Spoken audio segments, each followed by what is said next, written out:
Breakup ആയതിനു ശേഷം പലരും നമ്മളുടെ അടുത്ത് വന്ന് പറയുന്ന ഒരു കാര്യമാണ് അവർ പെട്ടെന്ന് മൂവ് ഓൺ ആയി, അവർ പുതിയ ലൈഫൊക്കെ സ്റ്റാർട്ട് ചെയ്തു, പുതിയ പാർട്ട്ണറായിട്ട് അവർ ഹാപ്പി ആയിട്ട് ജീവിക്കുന്നു. ഞാൻ ഇപ്പോഴും ആ ഒരു പെയിനിൽ സ്റ്റക്കാണെന്നുള്ളത്. ഇവിടെ നിങ്ങൾ മനസ്സിലാക്കേണ്ട ഒരു കാര്യം, ബ്രേക്കപ്പ് റിക്കവറി ഒരിക്കലും ഈക്വലായിട്ട് ഹാപ്പൻ ആവുന്നില്ല. അവിടെ ഈക്വലായിട്ട് നിങ്ങൾ അതിനെ കോപ്പ് ചെയ്യണമെന്നില്ല.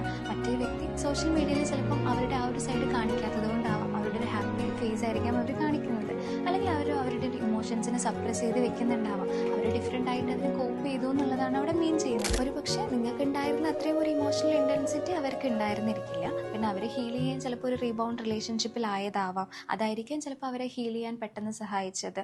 അതുപോലെ തന്നെ നമ്മുടെ ഒരു പേഴ്സണാലിറ്റി, നമ്മുടെ ഒരു അറ്റാച്ച്മെൻറ്റ് സ്റ്റൈൽ, ഇതൊക്കെ ഒരു ഹീലിങ്ങിന് ഹെൽപ്പ് ചെയ്യുന്നൊരു കാര്യമാണ്. നിങ്ങൾ ആങ്ഷ്യസ് ആയിട്ടുള്ള ഒരാളാണെന്നുണ്ടെങ്കിൽ നിങ്ങൾക്ക് ആ ഒരു ഇമോഷൻസിനെ സപ്രസ് ചെയ്യാന്ന് പറയുന്നത് കുറച്ച് ഡിഫിക്കൽട്ടായിരിക്കും. അവോയ്ഡൻ്റ് ആയിട്ടുള്ള ഒരാളാണെന്നുണ്ടെങ്കിൽ ആൾക്ക് ആ ഇമോഷൻസിനെ സപ്രസ് ചെയ്ത് കുറച്ചുകൂടെ പെട്ടെന്ന് ഓക്കെ ആവാനായിട്ട് പറ്റുകയും ചെയ്യും.